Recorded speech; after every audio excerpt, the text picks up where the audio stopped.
The devil episode 21 की starting में हमें दिखाया जाता है कि ज़ॉम्बी कह रही होती है, क्या तुम सच कह रहे हो? कहीं तुम मजाक तो नहीं कर रहे ना? मेरी मॉम मरने वाली है, आखिरकार तुम ये कह क्या रहे हो? क्या तुम होश में हो? फिर न्यूटन कहता है कि अगर तुम्हें यकीन नहीं होता तो तुम जाके डॉक्टर से भी पूछ सकती हो, अगर तुम्हें मुझ पर यकीन नहीं होता, पर मैं चाहूँ तो मैं तुम्हारी मॉम को बचा सकता हूँ, मुझ पर यकीन करो।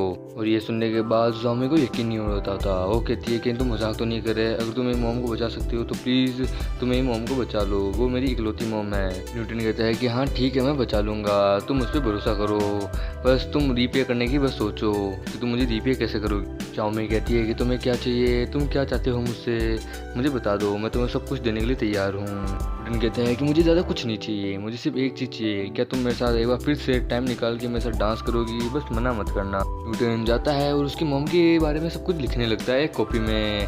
वो कहता है हाँ ठीक है, तो ये बीमारी है, ठीक है, ये अंग बीमार है, ठीक है, ये ऑर्गन डैमेज है, तो ठीक है ठीक है। ये देख के शाओमी हैरान होती है, वो कुछ समझ नहीं पाती। वो कहती है कि न्यूटन आखिरकार ये कर क्या रहा है, मुझे तो कुछ समझ नहीं आ रहा, ये कैसे मेरी मॉम का इलाज करेगा। न्यूटन अपनी कॉपी में लिखने लगता है कि तो ठीक है, मुझे 20 ग्राम ये चाहिए, 25 ग्राम ये चाहिए, हाँ ये और हाँ ये 40 ग्राम ये। फिर वो इंग्रेडिएंट्स के नाम लिखने लगता है। न्यूटन कहता है कि ठीक है शाओमी, ये काम करो, तुम ये लो, मैंने इसमें सब कुछ लिख दिया है, तुम ये लो और जाके डॉक्टर्स को दो, उन्हें ये बनाने को कहो, समझी। मम्मी की मॉम कहती है कि बेटा क्या तुम कोई डॉक्टर हो?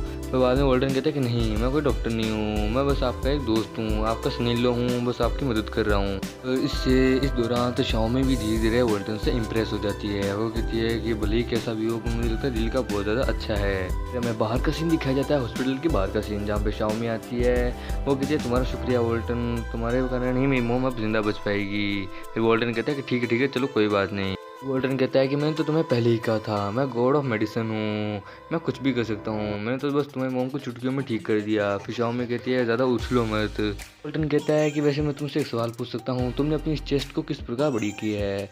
क्योंकि मैंने जहाँ तक पता है इतनी बड़ी चेस्ट तो सिर्फ तभी होती है जब ठीक है। शाओमी कहती है कि तुम्हें इससे कोई मतलब नहीं है, चले जाओ यहाँ से।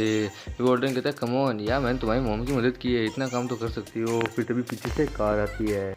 कार में से उतरता है वही ठरकी बेकार डॉक्टर, जिसकी लड़ाई हर वक्त वॉल्टन से होती रहती है। वक्त है हेलो डॉक्टर वॉल्टन, कैसे हैं आप? देखिए हम एक बार फिर से मिल गए। वॉल्टन कहता है कि मैं जानता हूँ तू साले, तू मेरा पीछा कर रहा है ना, देख मैं तेरे को हजावा कह चुका हूँ, मैं तेरी मदद नहीं कर सकता। पर वो कहता है कि प्लीज़ डॉक्टर वॉल्टन, मैं जानता हूँ आप ही हैं जो पूरी दुनिया में मेरी मदद कर सकते हैं, प्लीज़ आप ना मत कहिए, प्लीज़ आप मेरी मदद कर दीजिए। फिर वॉल्टन कहता है कि नहीं मैंने तुमसे 1000 बार कह दिया, मैं कोई डॉक्टर नहीं हूँ, मैं बस गॉड ऑफ मेडिसिन हूँ, मैं कोई डॉक्टर नहीं हूँ, तू जा किसी और डॉक्टर के पास अपनी गांड मरवा।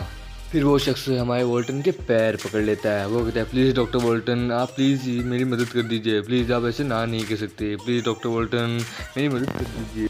वॉल्टन तो उसे बस एक ही बात कह रहा होता है कि देख भाई, मैं कोई डॉक्टर नहीं हूँ, मैं तेरे को 1000 बार ये बात कह चुका हूँ, मैं कोई डॉक्टर नहीं हूँ, तू डॉक्टर के पास जा, मैं कोई डॉक्टर नहीं हूँ, निकल यहाँ से। वॉल्टन शाओमी को लेके जाने लगता है और वो कहता है कि चलो शाओमी, हमें यहाँ रुकने की कोई ज़रूरत नहीं है।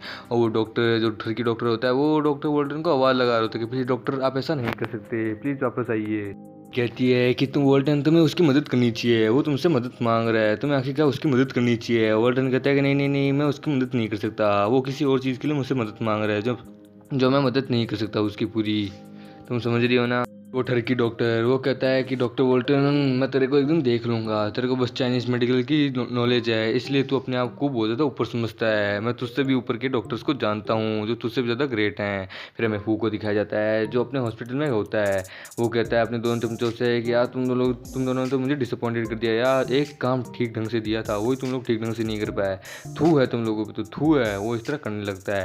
उसके बाद वो तीसरा बंदा कहता है कि बॉस प्लीज़ आप शांत हो जाइए, हमें एक मौका और दीजिए, हम उन दोनों लड़कियों को ढूंढ के आपके सामने लेके आएंगे, ये मेरा वादा है आपसे। वो कहता है कि ठीक है चलो, आज वैसे भी मैं बहुत ज़्यादा खुश हूँ बिकॉज वो 3 मिलियन मेरे बच गए। उस बैंक में रॉबरी हुई जिसके कारण वो जो चेक है वो फट गया और वॉल्टन के हाथ कुछ नहीं आया, मेरे 3 मिलियन बच गए। मैं फिर वही बंदा वापस कहता है कि ठीक है बॉस, पर लेकिन हम उस चैन का क्या करें, हम उसका क्या करें, हमें तो कुछ समझ नहीं आ रहा। फिर फू कहता है तुम्हें क्या लगता है हम उसका क्या कर सकते हैं? ये बंदा फू को एक दवाई दिखाता है। वो कहता है देखिए बॉस, ये दवाई बहुत ज़्यादा काम की है, ये आपका छोटा बच्चा और उसके अंदर जो पानी है उसे दोनों को पावरफुल बनाएगा।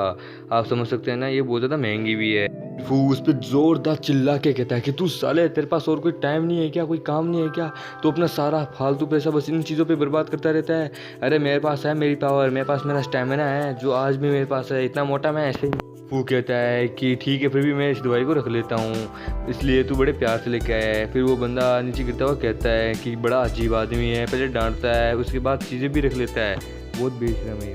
वो क्यों से पूछता है, यानी उस नीले वाले लड़के से पूछता है वैसे उसकी कंपनी की क्या हालत है, वो कैसी है, इस वक्त वो क्या कर रही है। क्यों फू को कहता है कि मास्टर फू, इस वक्त उसकी कंपनी, वो दोनों ही बहुत बड़ी मुसीबत में है। उसकी कंपनी बहुत ज़्यादा लॉस में जा रही है, जिसके कारण वो बहुत सारी बैंकों से लोन ले रही है और इसके अभी बहुत ज़्यादा कर्ज आ चुका है, इसलिए वो सभी को कर्ज चुका नहीं पा रही, इसलिए आपके लिए बहुत ज़्यादा अच्छा मौका है। वो कहता है कि हाँ, ये मेरे लिए एक बहुत अच्छा एडवांटेज है, मैं उसे 3 मिलियन दे के उससे अपना काम निकलवा सकता हूँ, ये तो बहुत अच्छी बात है। क्या बात। वहाँ आ जाते हैं हमारे वॉल्टन महाशय, जिन्हें देख के वो दोनों चमचे घबरा जाते हैं। वो कहते हैं ये अरे हमें लगा था ये मर गया, पर ये तो जिंदा है।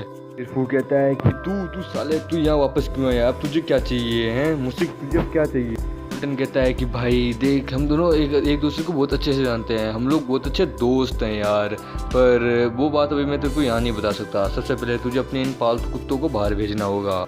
तीसरा बंदा जो बहुत ज़्यादा गुस्से में आ जाता है, वो कहता है तू साले, तू किसे पालतू कुत्ता कह रहे रे, मैं तेरी अभी कभी यहाँ खाल उधेड़ दूंगा। फिर क्यों उसे शांत कराने की कोशिश करता है। वो कहता है अभी हमें भाई, अभी शांत हो जा, अभी नहीं, सबसे पहले हम वॉल्टन के इसके परिवार के पास चलते हैं, उन्हें सारी बात बताते हैं, चल जल्दी चल, ये हमारे लिए एक अच्छा मौका है, जल्दी चल। वॉल्टन कहता है कि भाई देव, मैं जानता हूँ तुझे सारी बात पता है कि उस दिन बैंक में क्या क्या हुआ था, तो प्लीज़ मुझे तेरी मदद चाहिए, मेरी मदद करेगा ना मेरे भाई। फिर फू कहता है कि तू, तेरी मदद नहीं, मैं मर जाऊंगा पर फिर भी मैं तेरी मदद बिल्कुल भी नहीं करूंगा, साले हरामी दमामी साले, तेरी मदद करने से अच्छा मैं चुल्लू पे पानी में डूब मरूं। तभी वो वॉल्टन उसे ब्लैकमेल करने लगता है। वो कहता है कि देख भाई, मेरे पास तेरा वो हथियार है, मेरे पास तेरा वो सबूत है जिससे तू बहुत ज़्यादा डरता है, मेरे पास तेरी वो वीडियो है। और ये कहने के बाद फू की फट जाती है, वो जोर से फंस जाता है। फू कहता है अरे बाप रे, मैं तो फंस गया यार। फिर फू कहता है ठीक है चल, मेरे पास और कोई चारा नहीं है, दे देता हूँ तेरे को वापस पैसा। फिर वहाँ से जाने लगता है। वो कहता है थैंक यू दोस्त, तेरी एक बार फिर से मदद की, मुझे बहुत ज़्यादा ज़रूरत थी, तेरा शुक्रिया, तूने मेरी मदद की। फिर फू उसे रोकने की कोशिश करता है। वो कहता है वॉल्टन रुक जा, मुझे तुझसे कुछ बात करनी है, वॉल्टन रुक जा। फिर वॉल्टन बाहर आ जाता है। वो अपने मन में सोचता है कि फू, मैं जानता हूँ कि तूने मुझे मारने की कोशिश की थी, ये चीज़ मैं कभी नहीं भूल सकता, पर फिलहाल अभी मैंने तुझसे तेरे 3 मिलियन ले लिए हैं, पर अब मैं आगे क्या करूँ मुझे कुछ समझ नहीं आ रहा। जाने लगता है और उसे जाता देख वो दोनों बंदे वहीं सोचते हैं कि एक दिन हम इसे वॉल्टन को देख लेंगे, पर फिलहाल अभी हम अंदर जाके आते हैं कि उसने हमारे बॉस के साथ क्या किया है। अभी वो दोनों अंदर आते हैं। वो कहते हैं बॉस आप ठीक है ना, आप ठीक है ना, पर फू बाबा सिर्फ एक ही बात कह रहा होता है, वो वॉल्टन, उसने मुझे फिर से चूना लगा दिया, मैं उसे नहीं छोड़ूंगा, मैं उसे अपनी चीज़ देखने के बाद वो दोनों ही कंफ्यूज होते हैं। वो कहते हैं क्या हुआ, हमारे बॉस को क्या हुआ, ये ऐसी बातें क्यों कर रहे हैं, कहीं नहीं किसी चीज़ का दौरा तो नहीं पड़ गया ना। वो फिर दूसरा बंदा कहता है हाँ सर, तो हो सकता है। वॉल्टन के घर का सीन दिखाया जाता है, जहाँ पे वही बूढ़ा आदमी जो हमें पिछले एपिसोड में दिखा था, वो कह रहा होता है अपने बेटे से, तू क्या कह रहा है, तू अपने होश में तो है ना, कहीं तूने अपने नींद में तो ये सब नहीं देखा ना।